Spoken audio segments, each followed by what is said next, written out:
Tonight, concerns for native wildlife following the discovery of dead birds in Broken Hill, and a 26-year-old Port Pirie man arrested over alleged dangerous drink driving.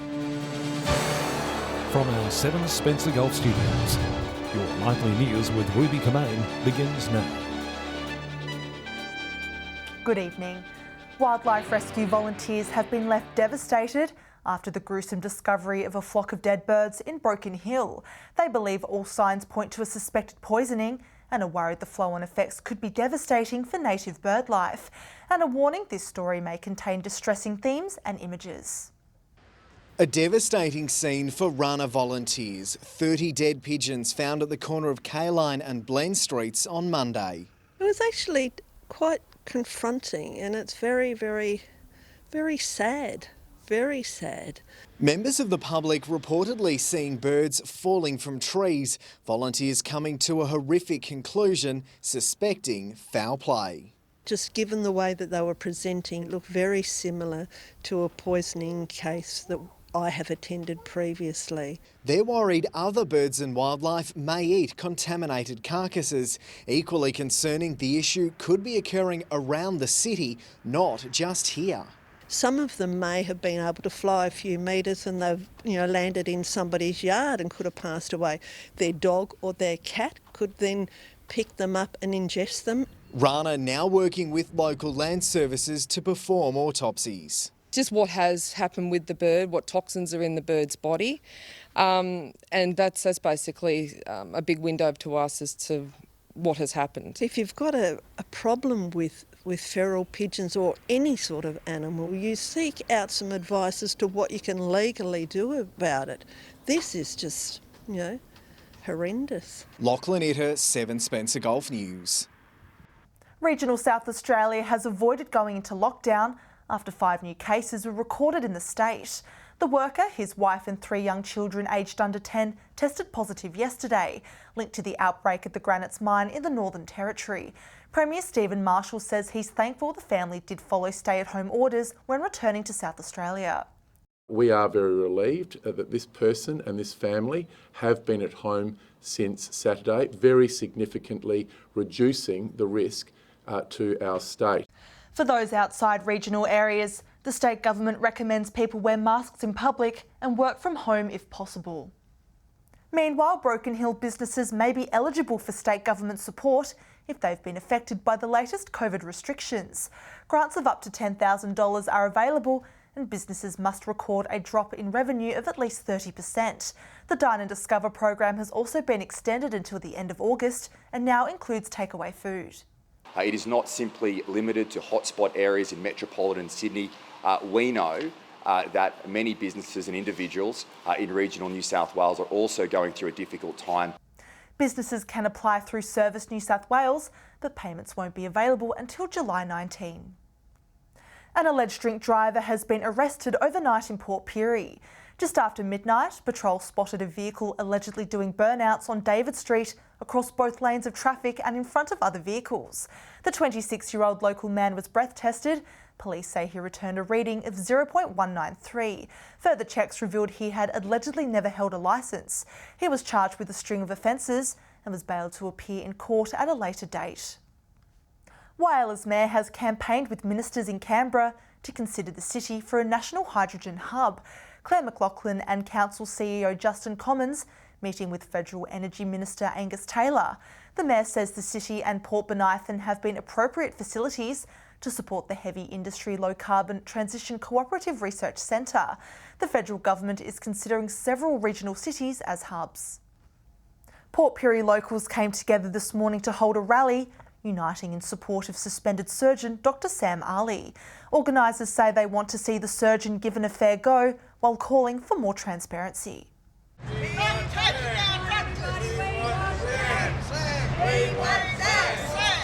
A community rallying behind a much-loved Port Pirie surgeon. I organised a rally in protest against the treatment to our local surgeon, Dr Sam Ali, who I respect very much. I think Dr Ali provides an essential service and has done so for the last 29 years. He's, I guess, one of the linchpins of surgery in the Iron Triangle. The protest coming after Dr Sam Ali was suspended from performing surgery at the Port Pirie Hospital. Locals say they're frustrated with his suspension, calling for more transparency. I want them to come out and be honest and tell us the truth about what's happened, or else give Sam an apology and reinstate him. The member for Frome says he wrote to the Health Minister, hoping to find a solution. I think it doesn't instill any confidence in our medical profession in our community here, and I want this issue resolved as soon as we can. Dr Ali's lawyer Nick Isles says he is hopeful he would be able to negotiate with the hospital for the removal of Dr Ali's suspension. Also saying he's committed to finding a constructive solution and believes the hospital has the same intent. Dr Ali has also been overwhelmed by the support he has received from the community. A York and Northern Local Health Network spokesperson says they are unable to comment on individual arrangements or ongoing matters due to privacy. Katrina Musson, 7 Spencer Golf News. Still to come tonight, a cash boost to Spencer Golf communities to improve the health of regional locals, and an expo held in Port Lincoln for the region's business owners.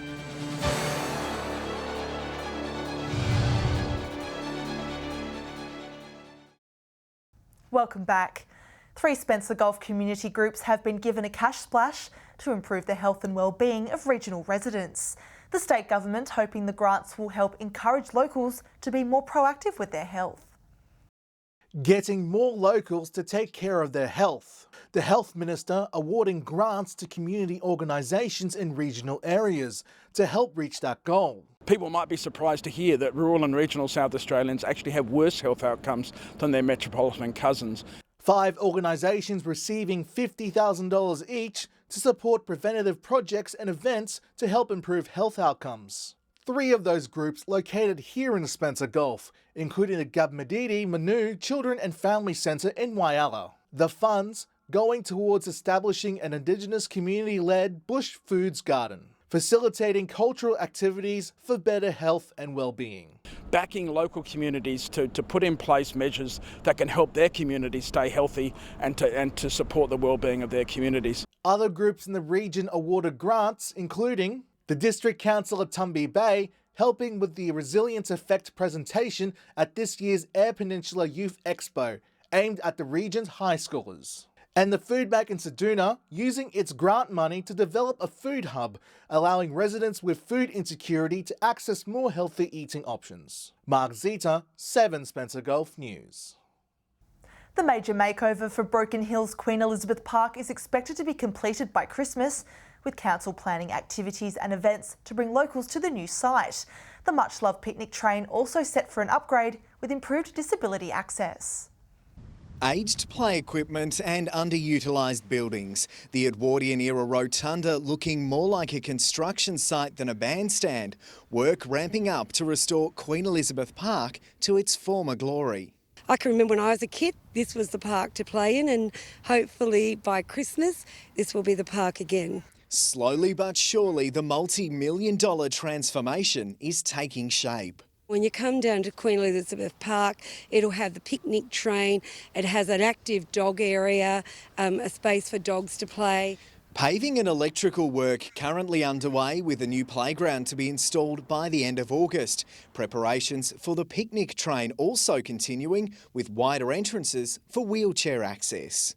There's a lot of handicapped people that come down and sit there and just look, and you know that they want to go for a ride but they can't. The West Darling Machinery Preservation Society to hold another cake stall next month to raise funds for the project. Our Mayor confident locals will utilise the new facilities. Certainly there'll be great events happening, and for young people in the north area, this will be a great venue for them to think about as well. Lachlan Itter, 7 Spencer Golf News.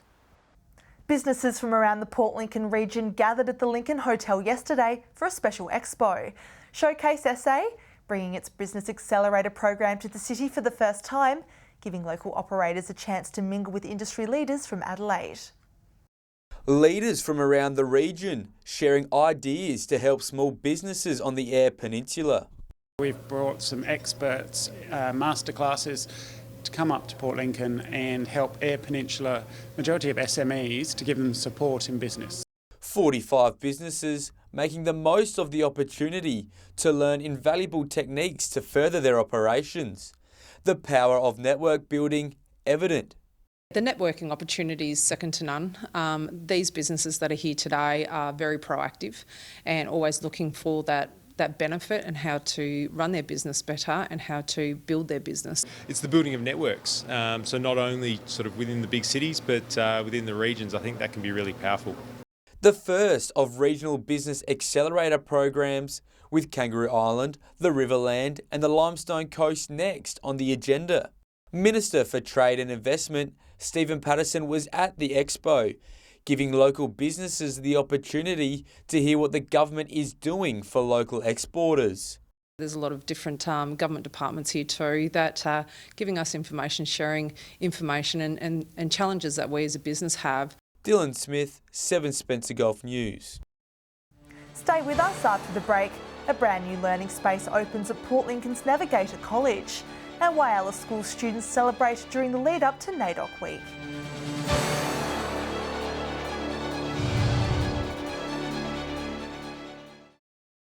Hello again. A Port Lincoln College has opened a new art building. Students, parents and special guests gathering to officially mark the opening of the facility, fostering their scientific and creative minds. Cutting of the ribbon met with raucous cheers. Children at Navigator College over the moon for the opening of the new Stage 2 school building. We're really excited today that we get to celebrate with our community the official opening. Around 475 students attend the college. That number continuing to increase since the school's inception in 2009. As our school's expanded over the 13 years that Navigator's been here, we've always been looking for what are our next resources or next facilities that we need.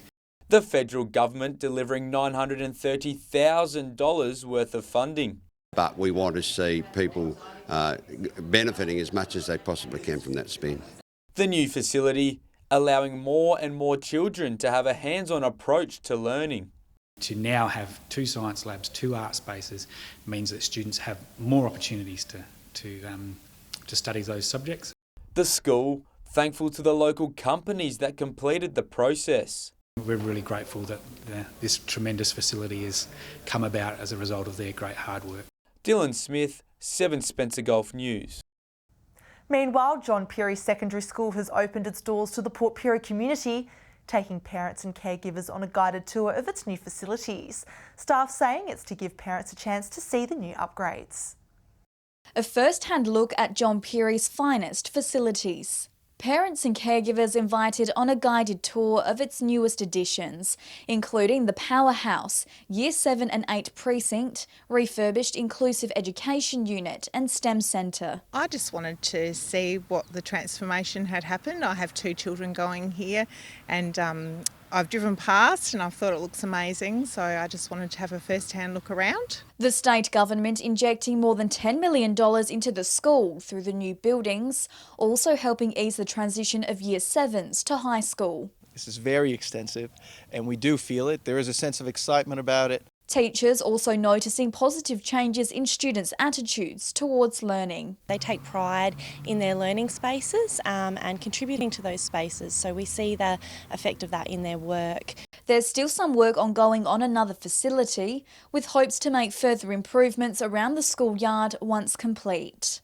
Putting in more lawn area, putting in some more shrubbery. We're looking at putting in a play area for some of the students, as well as upgrading some of the old concrete that's over there. Katrina Musson, 7 Spencer Gulf News. Whyalla students had a unique opportunity to connect with country in celebration of Nadoc Week coming up. It's also hoped the activities held will encourage students to help protect their environment around them. Understanding the importance of taking care of the environment.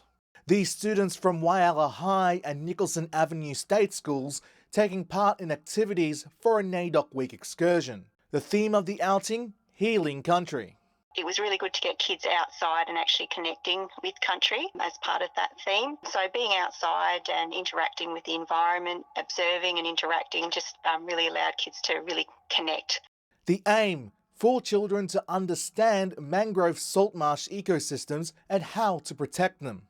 Taking part in nature art activities, mindfulness meditation, and hearing yarns around the fire, discussing what connecting to and healing country means. It's also about going out there and connecting with that country, learning about it, having that connection with that environmental knowledge also leads to advocacy. The excursion, organised in collaboration with the two schools, the Eyre Peninsula Landscape Board and National Parks and Wildlife Service SA, with hopes students take up a big role protecting the environment. Indigenous people have a very strong connection with country, and it's important to keep that going with the younger generations. Mark Zita, 7 Spencer Gulf News. Stay with us after the break. Lachlan Itter will have all the latest prices at the petrol pump, and Alex Sykes will join us with weather.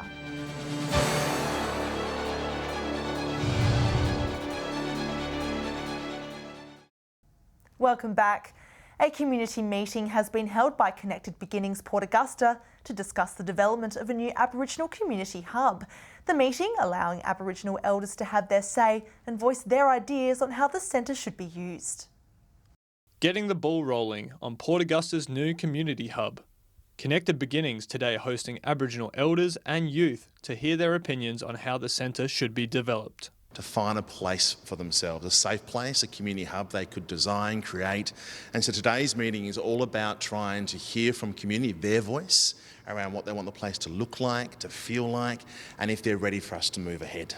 Michael Edgecombe, facilitating conversations about the centre's spaces, branding, location and youth programs. Community members wanting spaces where families can connect with one another. It's about going, what do the community want to see there? So things like potentially maybe men's yarning circles, women's yarning circles, stuff for children, elders, activities, fire pit, those sorts of things. The Connected Beginnings Centre, jointly funded by Federal Education and Health Departments. It's a way where Aboriginal families can come in and say, this is what we need, this is the type of programs we want, and we can work together to try and get those programs happening.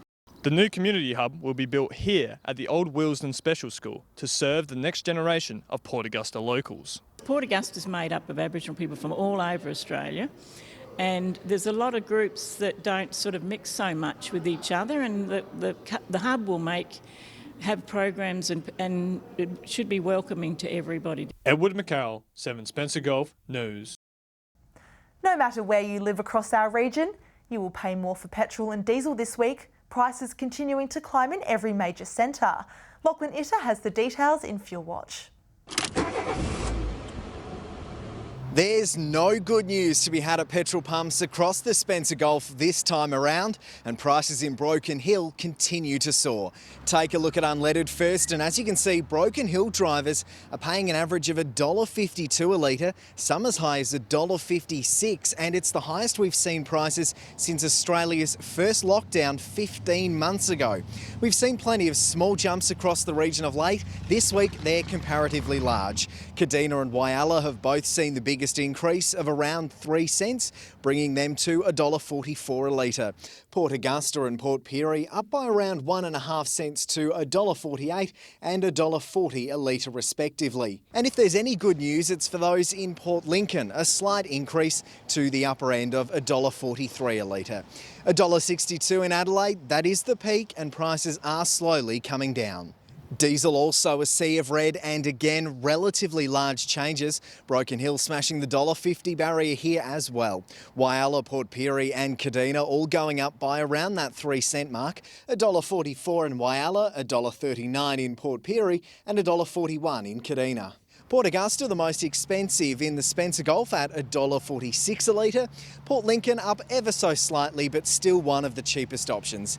Expect to pay $1.41 for a litre of diesel in Adelaide. Finally to Autogas, and at the risk of sounding like a broken record, there's not too much to report.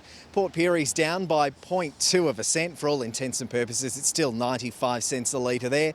Adelaide also dropping slightly to the bottom end of the 93 cent bracket.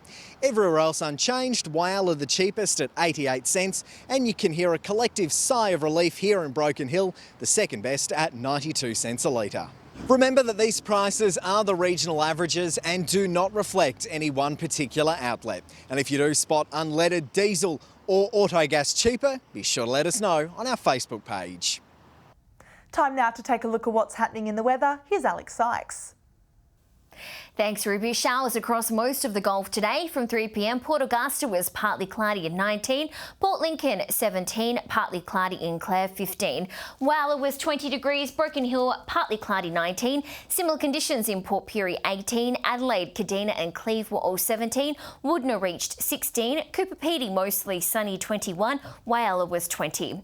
Taking a look at the satellite image now, cloud crossing west and central South Australia with a weakening front is causing a few showers and the odd storm. Skies are clearer in the southeast ahead of the front and in the north with a dry air mass.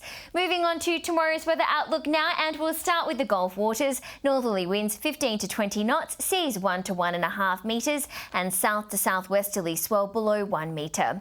Port Lincoln possible shower developing tomorrow 16, Cleve partly cloudy 15, Woodner also partly cloudy set to reach 16 degrees. Whyalla partly cloudy 17, Port Augusta 18, Kadina set to reach 15 degrees, and Port Pirie partly cloudy 16, Clare 13, and Broken Hill mostly sunny 17. Taking a look further through the week now, rain across most areas on Friday, partly cloudy in Cooper Pedy and Broken Hill, rain for parts on Saturday, mainly fine conditions everywhere else, and similar conditions on Sunday, rain in the south, mainly fine conditions everywhere else as well.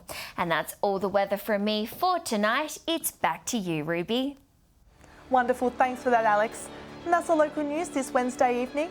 Thanks for joining us. I'll have updates later. Until then, enjoy your evening. Good night.